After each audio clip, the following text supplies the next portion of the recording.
मालवण नगरपालिकेच्या पर्यटन महोत्सवासाठी सर्व राजकीय पक्षांचे पदाधिकारी पक्षभेद विसरून एकत्र आले आहेत। याचप्रमाणे राजकीय मतभेद बाजूला ठेवून सर्व पक्षीय नेत्यांनी सी वर्ल्डसाठी प्रयत्न करावेत। आपण सर्वांनी ठरवलं तर सी वर्ल्डला मुख्यमंत्री देखील तात्काळ मान्यता देतील, असे आवाहन भाजपचे प्रदेश चिटणीस माजी आमदार राजन तेली यांनी मालवण पर्यटन महोत्सवाच्या उद्घाटन सोहळ्यात बोलताना व्यक्त केले। मी महेश नगराध्यक्ष आणि उपनगराध्यक्षांच्या पूर्ण टीमला मनापासून या ठिकाणी धन्यवाद देतो की एक अतिशय सुंदर आणि देखणा कार्यक्रम कालपासून या ठिकाणी ते करत आहेत आणि या कार्यक्रमात त्यांनी सगळ्यांना सामावून घेतले।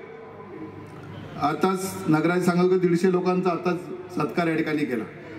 या आजी माजी नगरसेवक, आजी माजी कर्मचारी सगळ्यांना विश्वासात घेऊन एक सुंदर कार्यक्रम सगळ्या पक्षाच्या लोकांना बरोबर घेऊन सुंदर कार्यक्रम या ठिकाणी केला, म्हणून मनापासून धन्यवाद देतो।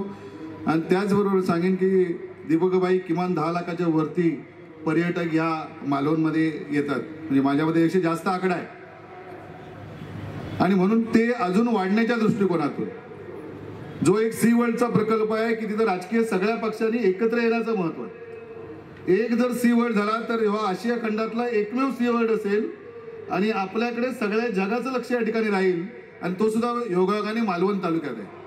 आणि म्हणून यासाठी सगळ्यांनी प्रयत्न करावे। पत्रकार मित्र आहेत आणि सगळे व्यासपीठावर सगळे मान्यवर आहेत, राजकीय सगळे अभिलेख बाजूला ठेवून हे क्रेडिट शिवसेनेला मिळणार, भाजपला मिळणार, काँग्रेसला मिळणार, स्वाभिमानला मिळणार, हा प्रश्न या ठिकाणी करूया नको। मी सगळ्यांना विनंती करतो की त्या भागातले सगळे असलेले लोकप्रतिनिधी, सगळे सरपंच, सगळे पक्षाचे पदाधिकारी सगळ्यांनी मिळून एकत्र जर हे केलं तर माननीय मुख्यमंत्री 100% याला यश देतील। दुर्दैवाने एक गोष्ट या ठिकाणी नमूद करतो की याच व्यासपीठावर माननीय मुख्यमंत्र्यांनी आपल्याला अपेक्षित असलेला सी वर्ल्ड जो पूर्वी 1400 एकर मध्ये होता तो तुमच्या अपेक्षित 400 एकर मध्ये असेल तर तुम्ही पूर्ण करेन अशा प्रकारची ग्वाही दिलेली होती। त्यानंतर त्यांनी पर्यटन मंत्र्यांना 3 दिवस या जिल्ह्यामधल्या प्रत्येक जागेवर जाण्याची विनंती केलेली होती आणि ज्यावेळी आम्ही आचऱ्यावरून वायंगणीच्या दिशेने निघालो तर त्या ठिकाणच्या असलेल्या महिला सरपंच अगदी समोर अशा आल्या आणि इकडे यायचं ना, आमच्या गावात पाऊल ठेवायचं नाही, हे दुर्दैवाने त्यांनी त्या पर्यटन मंत्र्यांना सांगितलं। आणि खरोखरच आपल्या ह्या दृष्टिकोनातून पर्यटनात आज इथले सगळे तरुण तरुणी आम्हाला कोणाला माफ करणार नाही। गेल्या 25-30 वर्षात जर भाई आपण या ठिकाणी विचार केला तर या रोजगार या ठिकाणी येण्यासाठी म्हणावे तसे प्रयत्न झालेले नाहीत।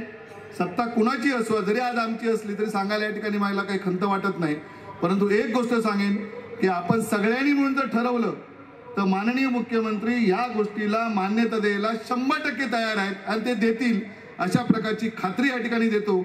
आणि पर्यटनाच्या माध्यमातून आज जो विकास मालवण शहर आणि आजूबाजू तारकर्ली, देवबाग, वायंगणी ह्या सगळ्या शहरांचा होतो, सगळ्यात जास्त पर्यटक कोकण विभागात आपल्या मालवण परिसरात या ठिकाणी येतात। ह्याच पर्यटकांची संख्या जिल्ह्यात वाढण्यासाठी आपण सगळ्यांनी प्रामाणिक प्रयत्न करूया आणि म्हणून आपल्या सगळ्यांना इथल्या नगराध्यक्ष, नगरसेवक सगळ्यांना शुभेच्छा देताना मालवणकरी जनतेला सुद्धा मनापासून या ठिकाणी शुभेच्छा देतो आणि या ठिकाणी थांबतो। जय हिंद, जय महाराष्ट्र।